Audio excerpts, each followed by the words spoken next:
pessoal. Como é que vamos? Tudo bom? Me ouvem bem? Bom, então, antes de entrar o nosso convidado, hoje apresentando para vocês, inicialmente, então, vai estar com a gente o Dr. Otávio Berwanger, tá? Um colega e amigo, gaúcho, mora em São Paulo, vive em São Paulo, trabalha, mas muito importante no mundo da pesquisa, não só no Brasil. Então, o Dr. Otávio Berwanger é médico cardiologista e clinical trialist, né? Ele é diretor da Academic Research Organization do Hospital Israelita Albert Einstein, em São Paulo. Doutor e pós-doutor em epidemiologia clínica pela URGS e especialista em pesquisa clínica pela Universidade de Oxford. Vamos chamar então o nosso convidado de hoje.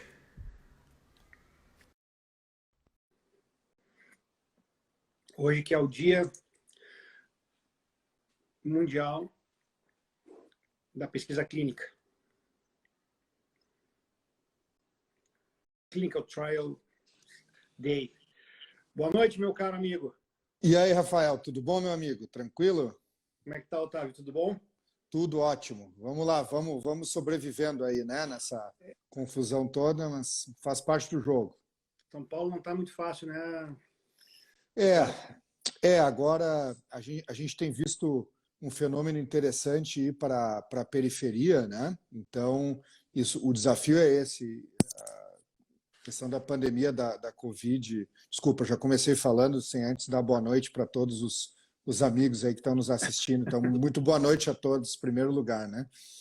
Mas a gente viu justamente isso, né? Começou na saúde suplementar, a gente teve até o primeiro caso lá no Einstein, então começou pelos hospitais que atendem saúde suplementar, os hospitais privados, nas classes sociais mais altas, mas agora a gente está vendo o fenômeno disso ir para a periferia, né? E esse é o desafio, né? Porque aí é onde nós temos uma limitação de número de leitos, apesar de que está sendo feita uma administração muito precisa nesse sentido, pela Secretaria Municipal, Estadual, com planejamento muito claro, mas mesmo assim é um desafio grande, né? Então, a rede pública tem um limite, os hospitais, obviamente, da saúde suplementar estão ajudando nesse sentido, o próprio Einstein tem uma série de ações, né?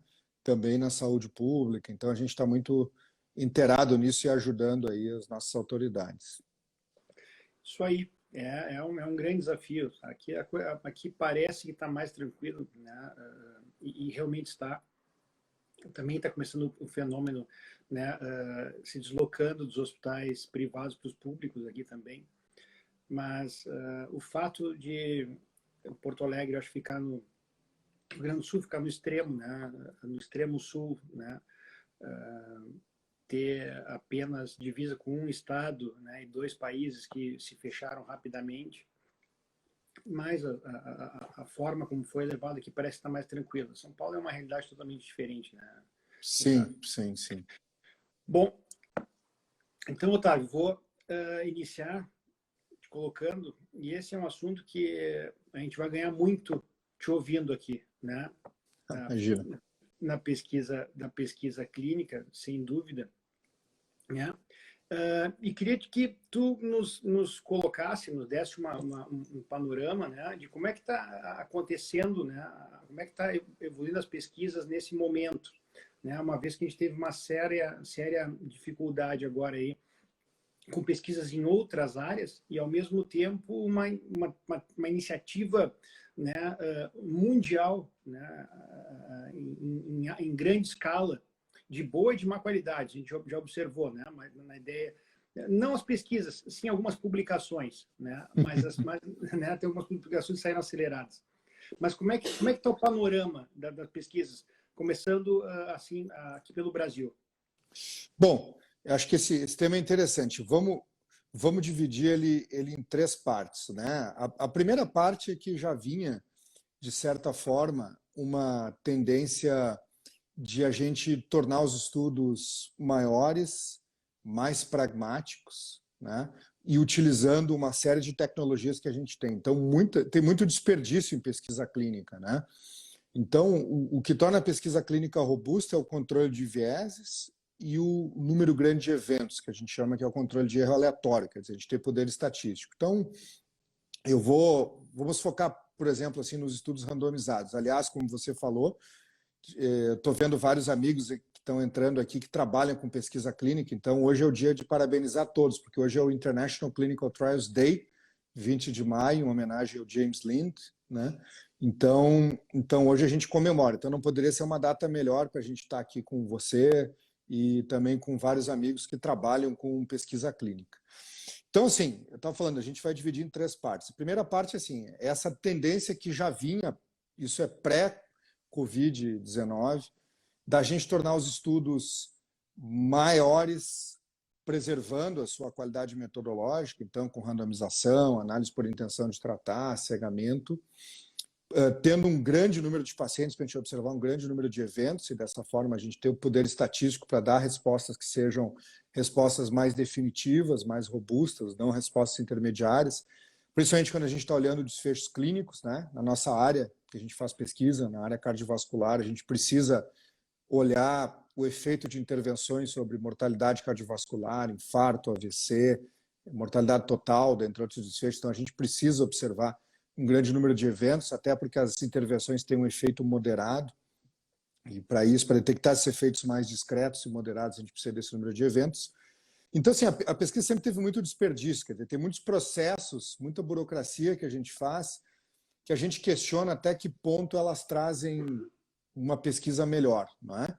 E, vamos dizer, uma pesquisa, o quanto isso melhora a pesquisa. Então, se a gente pensar que hoje a gente tem formas de capturar dados que são muito mais inteligentes, com tecnologias de Big Data, se a gente pensar que a gente tem processos que a gente faz que poderiam ser feitos por inteligência artificial, se a gente pensar que a gente tem dados que são coletados, a gente tem que fazer o paciente vir ao centro e poderia ser coletado por um wearable na casa do paciente, ou o próprio paciente reportar muitos desses desfechos, a gente poderia fazer pesquisas com custo menor, muito maiores e mantendo a qualidade, né? A adjudicação de eventos, que é outra coisa que a gente faz, todos os eventos que entram no estudo a gente valida.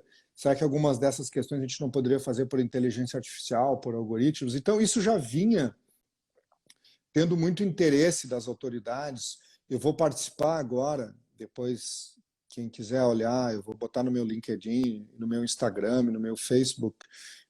Se eu não me engano, é 4 de junho, o FDA, com Clinical Trials Transformation Initiative, vai fazer um seminário sobre esse tema. Eu vou participar representando o Brasil, então acho que vai ser legal. Então, essa tendência já vinha. O que aconteceu? Não, depois eu divulgo, passo para você também divulgar. Acho que vai ser algo bem interessante. Não por mim, mas por todas as pessoas que vão estar lá, lógico, né?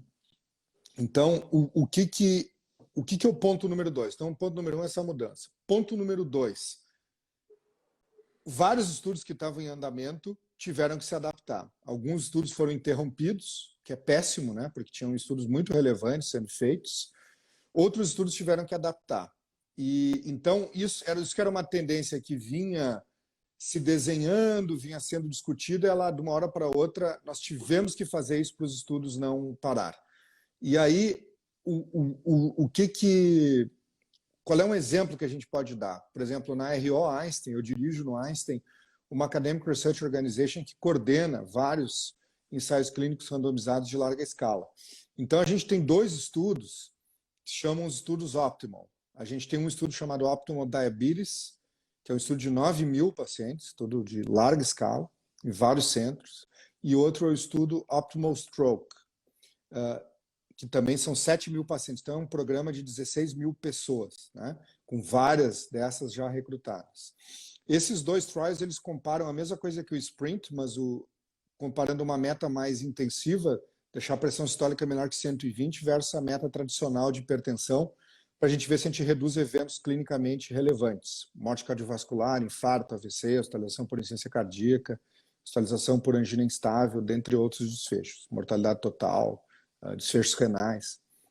Então, um pega o diabético de alto risco, que é hipertenso e compara essas duas metas, o outro pega o paciente com AVC, história de AVC isquêmico e compara as duas metas. Tá? O que a gente teve que fazer? Quer dizer, vários centros fecharam, os pacientes tinham que ir ao centro, ter o ajuste de medicações, aferir a pressão, ter aconselhamento. Então, a gente era uma monitoria on-site, os monitores da RO Einstein viajavam pelo Brasil inteiro, né, para fazer isso. Então, modelo tradicional de fazer pesquisa. Né? O que a gente fez? Então, a gente transformou as monitorias em monitorias virtuais, sem perda de qualidade. Então, hoje, os nossos monitores estão trabalhando na RO de home office, mesmo assim, eles estão fazendo as monitorias. Nós criamos um modelo de fazer muitas das visitas nos centros que estão fechados de forma virtual, algumas visitas na casa do paciente, com todos, obviamente, todos os cuidados, porque esses são grupos de risco, né, para a Covid-19. E muitas das coisas que nós fazíamos, Rafael, de forma presencial nos Optimal Trials, eu estou pegando o exemplo dos Optimals, porque isso nós estamos vivendo no dia de hoje, a gente teve que refazer muitos POPs, né? Trabalhar com centros. Nós tínhamos um meeting, por exemplo, agora no final de abril, 28 e 29 de abril, nós temos todo o meeting, o segundo reuniões de investigadores dos 2 trials de forma virtual, que funcionou muito bem. Então, assim, todo o manejo do trial está sendo feito hoje de forma virtual. A gente tem vários monitores, data managers. Falo dos monitores e CRAs porque é quem mais viaja para os centros, mas a gente tem os data managers, os clinical trialists, os adjudicadores de eventos, todos trabalhando de forma virtual, com os centros de forma virtual. Então, isso é algo que está andando super bem, não sem os desafios, então a gente conseguiu não parar os estudos. A gente teve um impacto muito grande em inclusões, mas mesmo assim a gente conseguiu ainda, alguns centros estão reabrindo e reabrindo com todos os cuidados recomendados pela Organização Mundial da Saúde, sem aglomeração, distanciamento, máscara, EPI se necessários, né? Fluxo diferenciado de pacientes, então a gente voltou a recrutar. Então, número 2, os trials tiveram que se adaptar e usar coisas que a gente já vinha discutindo de forma virtual para ser feitas agora, para não parar. Isso é baratear muito, né? Porque... Mas além de acelerar, né? De fazer as coisas acontecerem de forma mais rápida, assim que isso estiver bem dentro do sistema, né? Estiver bem incorporado, isso vai acelerar muitos processos, né? E vai baratear algumas coisas que antigamente eram, recentemente, mas mais ainda, um custo altíssimo. E assim, a gente consegue fazer monitorias virtuais, a gente consegue fazer adjudicação de eventos virtuais, a gente consegue, vamos dizer, manejar um trial virtualmente. Muitas das coisas que a gente tinha um custo gigante para fazer, hoje a gente está conseguindo fazer de forma virtual, sem perder qualidade. Então, isso é muito, muito interessante.